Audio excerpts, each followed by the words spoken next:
안녕하세요. 안녕하십니까. 비정형 데이터 분석, 시퀀스 투 시퀀스, 그리고 트랜스포머에 대해서 설명하게 될 산업경영공학과 석사과정 이면수, 김윤성입니다. 네, 시작을 해보도록 하겠습니다. 이번 영상에서는 시퀀스 투 시퀀스와 트랜스포머 모델에 대해서 살펴볼 텐데요. 우선 시퀀스 투 시퀀스부터 보도록 하겠습니다. 시퀀스 투 시퀀스 모델은 일련의 아이템을 입력으로 받아서 다시 일련의 아이템들을 출력으로 반환해주는 모델입니다. 이 시퀀스 투 시퀀스 모델은 한 도메인에 존재하는 한 도메인에 존재하는 시퀀스 데이터를 다른 도메인에 존재하는 시퀀스 데이터로 변환하는 목적으로 사용되고 있는 알고리즘입니다. 대표적인 활용 예시로 번역기에서처럼 한국어 도메인의 텍스트를 영어 도메인의 텍스트로 변환하는 것이 시퀀스 투 시퀀스 모델입니다. 시퀀스 투 시퀀스 모델은 기본적으로 인코더 디코더 구조를 따르고 있습니다. 인코더 디코더 구조는 이 구조의 메인 아이디어는 인코더라는 모듈과 디코더라는 모듈로 구성됩니다. 인코더는 입력된 정보를 저장하고 처리하는 역할을 합니다. 특정 도메인에서 시퀀스 데이터를 숫자나 벡터 등으로 출력을 하고 있습니다. 디코더는 인코더에서 압축한 정보를 바탕으로 아웃풋을 반환하는 모듈입니다. 인코더가 처리하고 전달한 벡터를 받아서 다른 도메인에 존재하는 시퀀스 데이터로 변환하는 역할을 합니다. 시퀀스 투 시퀀스 모델도 인코더, 디코더 구조로 이루어져 있기 때문에 인코더에 해당하는 파트에서는 인풋 시퀀스를 순차적으로 처리하고 중요한 정보를 압축해서 컨텍스트 벡터를 반환합니다.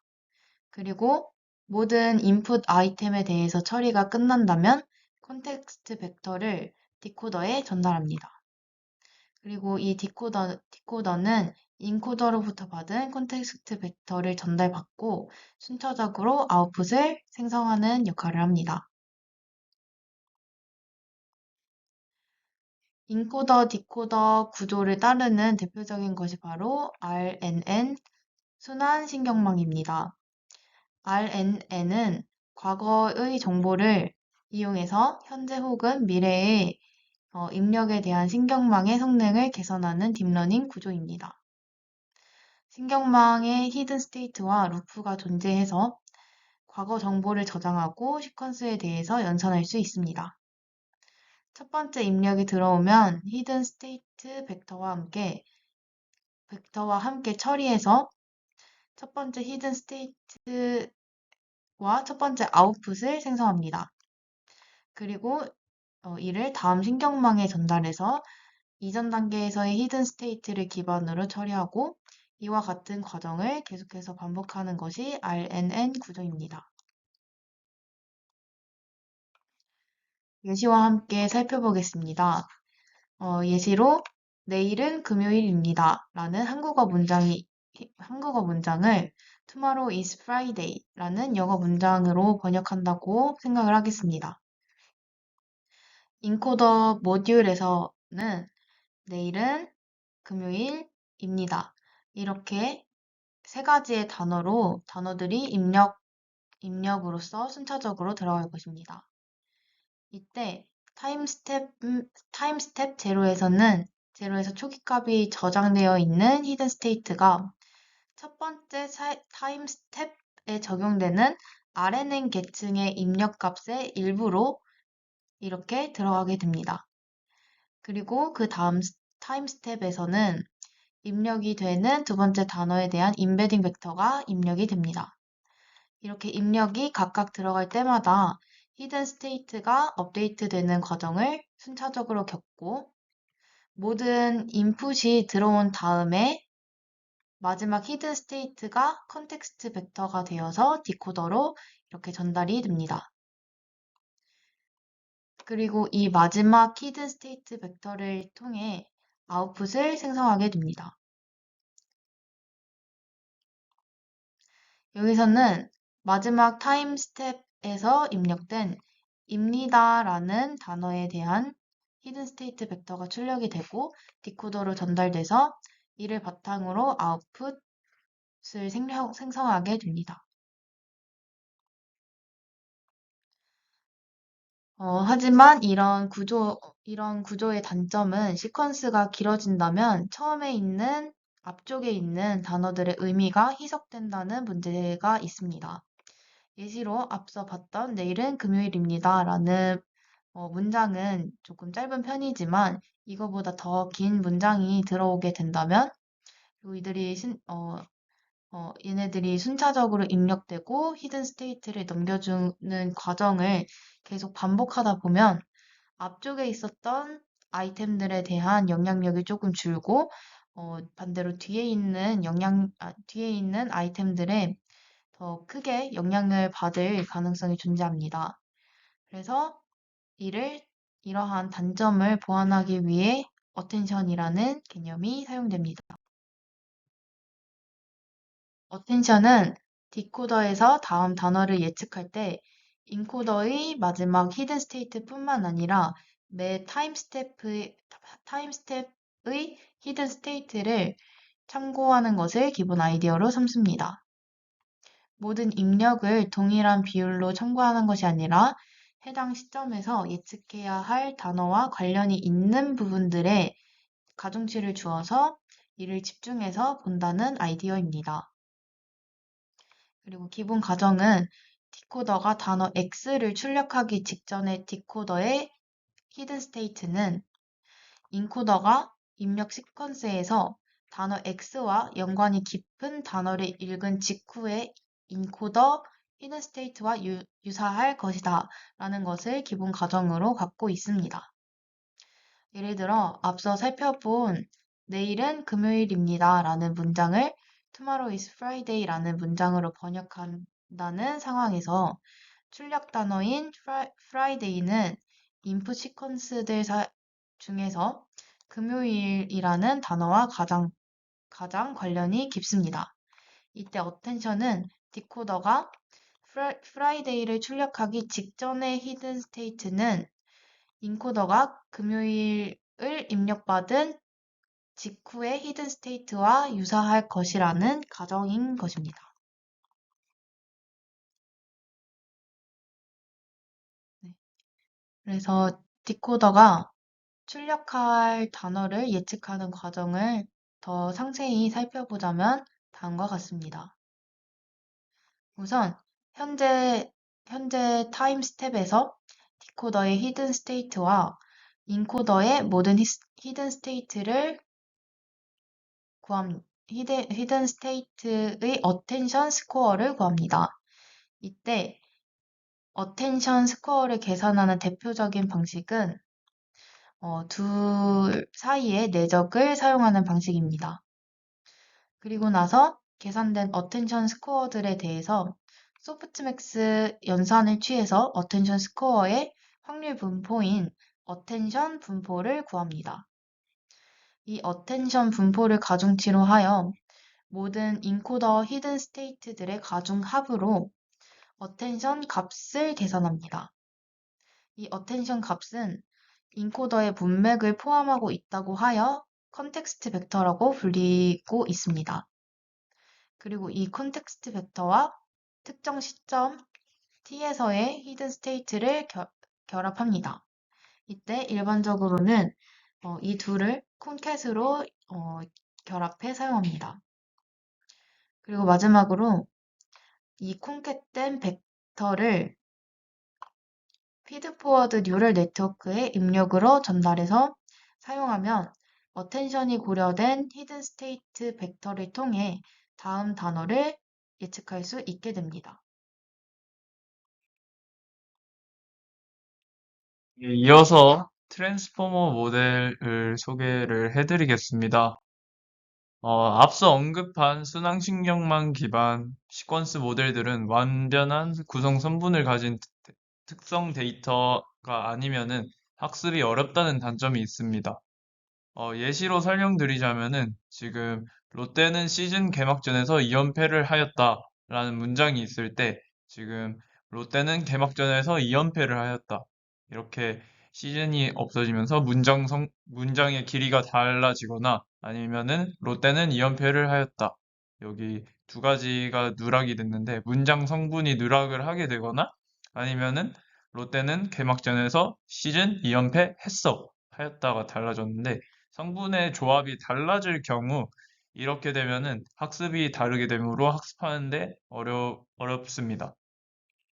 이런 단점을 보완해주는 트랜스포머 모델은 RNN 구조 없이 오직 어텐션만을 사용하여 인코더, 디코더의 구조로 설계되는 그런 모델입니다.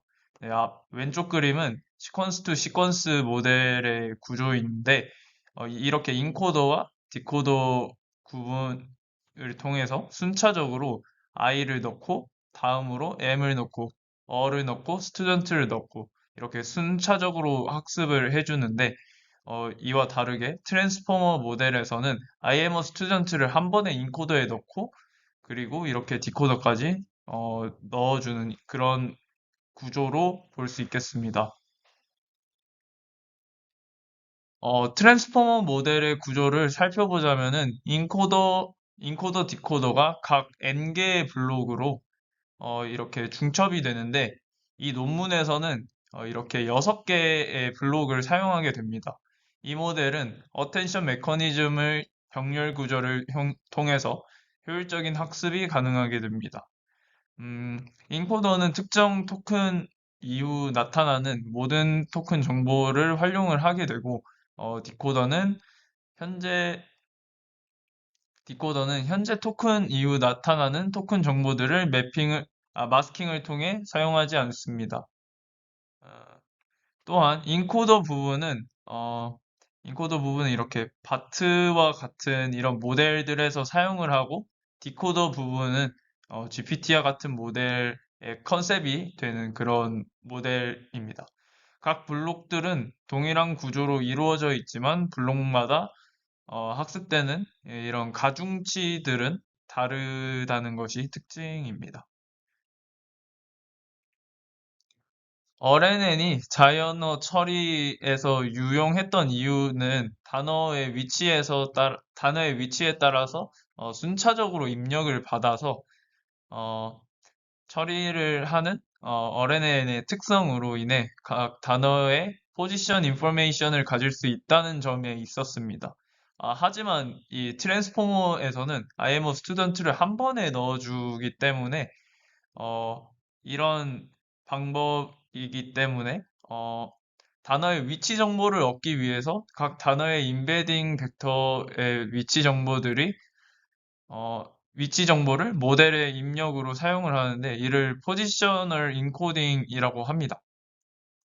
어, 왼쪽 그림과 같이 I am a student라는 4개의 토큰을 한 번에 룩업 테이블로 받아서 어, 룩업 테이블로 봤는데 이럴 경우에는 i가 앞인지 뭐 스튜던트가 앞인지 이런 걸 순서 정보가 없기 때문에 포지션 인코딩을 통해서 그 위치 정보를 반영을 하여 포지션된 단어로 임베딩 하게 됩니다.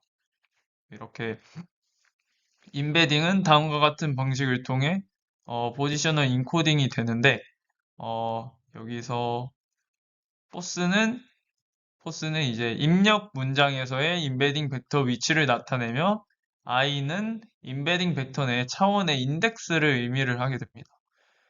그 위에 식에 따르면은 이 식에 따르면은 임베딩 벡터 내의 각 차원수의 인덱스가 짝수인 경우에는 사인 함수를 사용을 하고 홀수인 경우는 코사인 함수 값을 사용을 합니다. 또한 위식에서 어, 그 모델의 차원은 트랜스포머의 모든 출력 차원을 의미를 하는데 어, 트랜스포머의 하이퍼 파라미터입니다.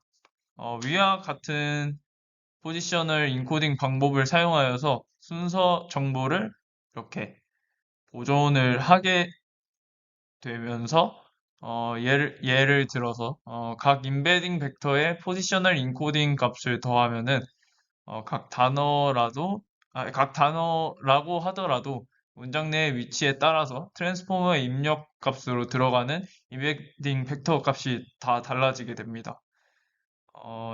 이에 따라서 트랜스포머의 입력은 순서 정보가 고려된 임베딩 벡터가 되게 됩니다. 그래서 지금까지 설명한 부분이 옆에 오른쪽에서 있는 이 트랜스포머 전체 모델에서 인풋을 넣었을 때 이제 여기가 인코더고 그리고 여기가 디코더 파트인데 인코더 파트를 들어가기 전에 여기 포지셔널 인코딩을 하는 부분을 설명드렸습니다.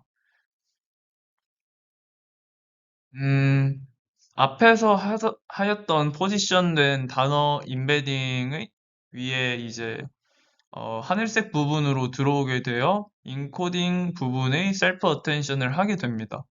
셀프 어텐션은 같은 문장 내에 단어들 간의 관계에 대한 연관성을 따져서 계산을 해보자 라는 컨셉인데 이렇게 셀프 어텐션을 할 때는 쿼리키 밸류라는 이런 개념이 나오게 됩니다. 쿼리 같은 경우에는 다른 단어들을 고려하여 표현하고자 하는 대상이 되는 현재 단어에 대한 임베딩 벡터를 뜻하고, 키 같은 경우에는 쿼리와 매칭이 되어 연관성을 결정하기 위해 레이블로 사용되는 임베딩 벡터를 뜻하고, 마지막으로 밸류 같은 경우는 키와 연결된 실제 단어에 대한 임베딩 벡터를 뜻합니다. 이렇게 들으면은 안 와닿을 수도 있기 때문에 여기 어제 야구 보러 개막전 갔어. 거기 사람 많더라와 같은 예시를 통해서 설명을 드리겠습니다. 여기 예시에서 어, 개막전과 거기라는 지칭어가 개막전을 뜻하는 것은 사람들은 이제 쉽고 빠르게 알 수 있지만 컴퓨터는 바로 알기가 어려울 것입니다. 이때 쿼리키 밸류를 통해서 추론하는데 단어들을 간의 관계를 맺어서 이제 거기가 개막전과 가까운 단어다라는 것을 알 수가 있는데 이 쿼리 같은 경우에는 현재 단어, 즉 거기가 될 것이고 키 같은 경우에는 어, 현재 단어와 이제 관계들을 나타나는 나머지 단어가 될 것이고 밸류 같은 경우는 이 키와의 관계에 대해서 맞출 확률을 뜻하게 됩니다. 그래서 여기서는 거기와 개막전이 가장 밸류가 높은 스코어로 나타나게 될 것입니다. 이렇게 쿼리키 밸류를 모델 구조에서 보면은 각 포지션된 단어 임베딩을 받아서 위에서 그 워드 1을 기준으로 잡으면은 임베딩을 받았을 때 각 단어에 대한 쿼리키 밸류가 나올 것이고 이때 월드 1이 쿼리가 되고 그리고 나머지 단어들이 키가 될 것입니다. 그래서 쿼리와 키 값들을 각각 단어에 대해서 내적을 해주게 되고 이때 스코어를 구하게 됩니다. 그리고 이때 나온 값인 112를 스코어 펑션 QK로 구하는데 여기선 K를 8이라고 하고 보정을 하기 위해 나눠준 후 어떠한 확률 값으로 나타나게 됩니다. 그래서 여기서 112를 8로 나눠주게 되고 보정을 통해서 14가 나오게 됩니다. 그리고 이것을 다시 소프트맥스로 확률 값으로 나타내주게 됩니다. 이 확률값은 월드1이라는 단어에 대해 연관이 있는 단어인가에 대한 확률값이므로 이 가중치를 밸류값과 곱하여서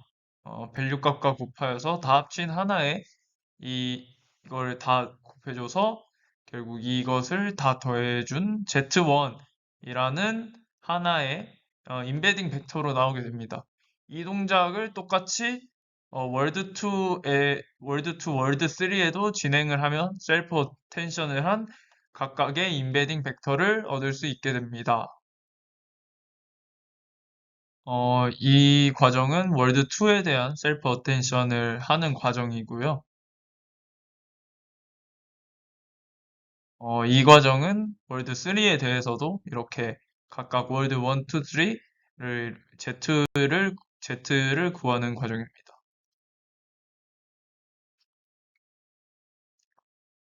이것을 다시 행렬에 대해 정리해 보자면은 위와 같을 것인데, 위 전개 과정을 통해서 어텐션 밸류 매트릭스를 만드는 경우를 한 번에 어텐션을 하는 이 스케일드 닷 프로덕트 어텐션이라고 하고, 이 과정을 n번만큼 반복을 수행하는 것이 멀티헤드 어텐션이라고 합니다. 그래서 여기 부분에서 멀티헤드 어텐션이라는 부분이고요. 다시 말해서 위에서 설명한 어텐션의 가중치 행렬 WQ와 WK, WV의 값이 전부 다른 n개로 병렬로 이루어지게 되는데, 이때 각각의 어텐션 값 행렬을 어텐션 헤드라고 부릅니다. 이렇게 나온 각각의 어텐션 헤드들을 모두 컨캣을 해주게 되고, 이렇게 컨캣을 해주게 됩니다. 이때 모두 연결된 어텐션 헤드 행렬의 크기는 세로 길이가 시퀀스의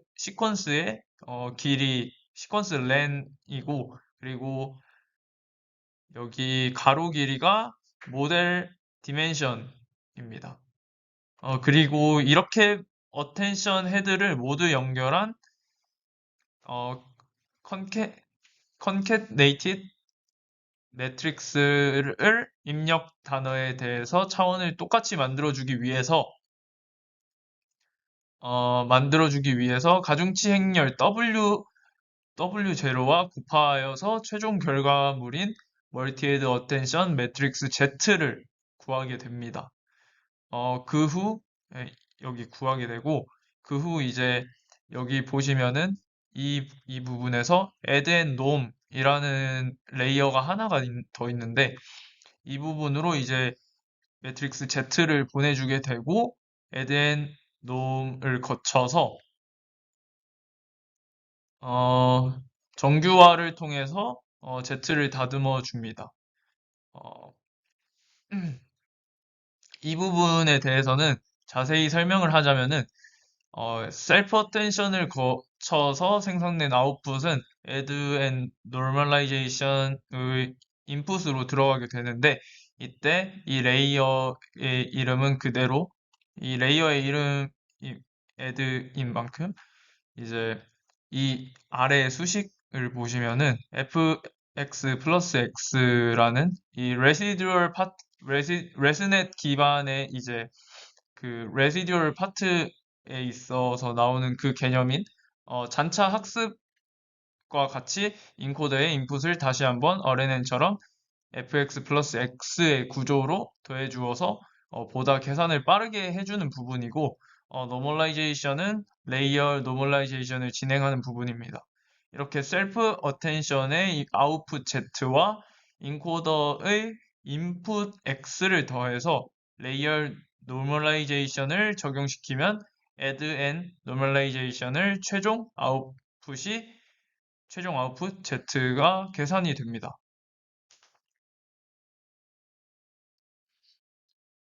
이제 이후 add and norm까지 거친 결과는 feedforward의 인풋으로 들어가게 되는데요. feedforward는 레이어가 두 개인 멀티레이어 퍼셉트론입니다. 이 논문에서는 하이퍼 파라미터인 시퀀스 랭스를 512로 설정을 하였고, 그리고 피드포워드의 각 레이어의 뉴런 수는 512를 인풋 레이어, 그리고 248을 히든 레이어, 그리고 512를 아웃풋 레이어로 버틀넥 구조를 도입하였습니다. 이렇게 그래서 디멘션이 늘었다가 다시 줄어들게 되는 이런 버틀넥 구조이고, 피드포워드의 역할은 멀티 헤드 어텐션으로 나온 다양한 정보들을 합쳐주는 그런 역할을 하게 됩니다.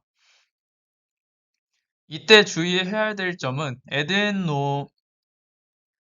애드앤놈은 한꺼번에 진행하지만 이 피드포워드는 각각 이루어지고 다시 애드앤놈 레이어를 거칩니다. 이 때문에 애드앤놈은 내 단어가 주변 단어에 영향을 받지만 이 피드포워드 같은 경우에는 어, 주, 오로지 내 단어에만 연관을 받는다라고 생각하시면 될 것 같습니다. 여기까지 설명한 부분이 이 트랜스포머의 인코더 부분이고, 논문에서는 각각 6개의 인코더, 디코더를 사용했기 때문에 위 과정을 6번 반복을 하게 되고, 이를 통해 키랑 밸류 값을 인코더에서 얻을 수 있고, 이 값을 옆에 보시는 디코더 부분, 이 두 부분으로 보내주게 됩니다. 어, 다시 말해서 인코더 부분에 키랑 밸류 값을 디코더 두 번째 레이어 멀티 레드 어텐션에서 그 인풋으로 보내주게 됩니다. 이 부분은 뒤에서 더 자세히 설명드리겠습니다. 디코더도 인코더의 입력값처럼 임베딩 포지셔널 인코딩 과정을 거치게 됩니다. 여기 부분인데, 어, 하지만 차이점이 있는데, 이 인코더의 입력값은 문장의 토큰이 한 번에 들어왔지만, 디코더의 입력값은 RNN 입력처럼 오른쪽으로 이동하면서 단어가 하나씩 입력되는 형식입니다. 이때 값의 마지막은 end of sentence로 EOS로 처리를 해주게 되고, 마스크드 멀티 헤드 어텐션을 하게 되는데, 마스크드 멀티 헤드 어텐션이란 디코더에서의 셀프 어텐션은 쿼리 토큰 위치보다 뒤에 있는 토큰들을 알지 못한다고 가정을 하고 해당 부분을 마스킹한 후 어텐션을 계산하는 것으로 마스킹 이외의 나머지는 이전에 설명한 셀프 어텐션과 동일합니다. 마스킹 작업을 하는 이유는 디코더의 입력값으로 어텐션 과정을 수행을 하는데 이때 정답이 입력되기 때문에 입력을 마스킹함으로써 과적합으로 인한 성능 저하를 막기 위함입니다. 여기 그림에서 보면은 이렇게 문장이 있을 때 어, 이 워드 1에 대해서 다음 단어를 예측하고자 한다면은 워드 1 제일 처음으로 워드 1을 넣고 워드 2, 워드 3, 워드 4를 마스킹을 한 후에 이렇게 워드 2가 나오게 되고 그 다음으로는 워드 1, 워드 2에 대해서 넣었을 때 마스킹된 다음 값들을 마스킹 해주고 그리고 워드 3를 해주고 이렇게 순차적으로 반복이 됩니다. 이 부분이 인코더와 디코더의 가장 다른 점이라고 보시면 됩니다. 그래서 셀프 어텐션 부분에서 첫 번째 단어는 워드 2, 워드 3에 대해 마스킹을 해놓은 상태이므로 지금 Q1 쿼리 1과 키 2에 대한 연산값이 마이너스 무한대로 나오기 때문에 이 값은 따로 0으로 설정을 해주고 이때의 Z 값을 구해주게 됩니다.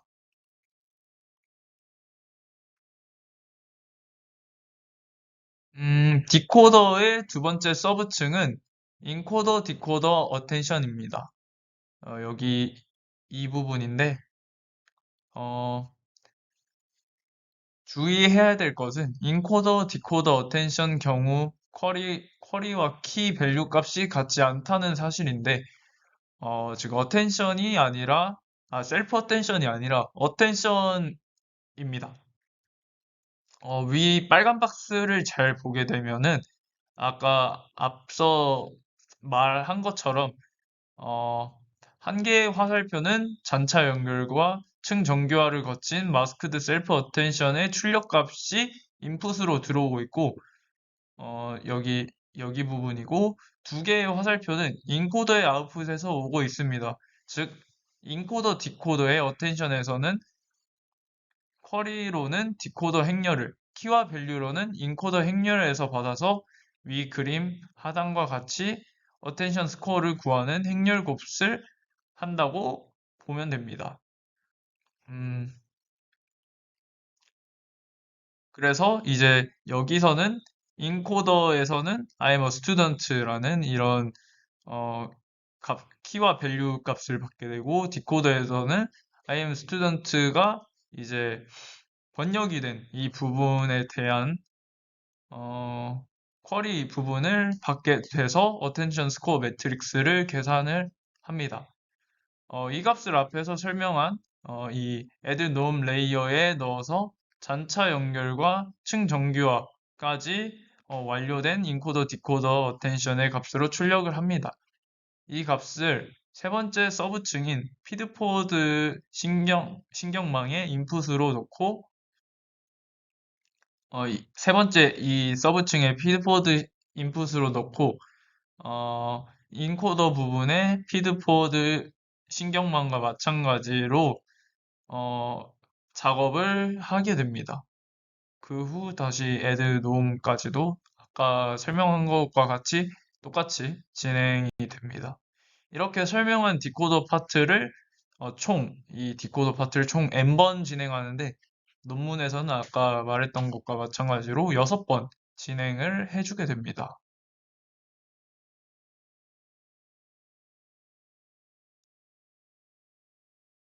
앞에서 나온 디코더의 출력 값을 선형 레이어 이제 이 부분인데 리니어 여기 선형 레이어로 변환을 하고 변환된 레이어에 대해서 소프트맥스 함수로 사용하여서 이 함수를 사용하여서 확률값으로 바뀌게 됩니다. 이 확률값 중 가장 높은 확률을 가지는 단어가 출력이 되는 방법이고 모델에서는 이 부분이 가장 오래 걸린다고 합니다. 그래서 이렇게 해서 트랜스포머의 모델에 대한 전체적인 구조를 살펴봤습니다. 지금까지 발표자 김윤성, 이면수였습니다. 네, 감사합니다. 감사합니다.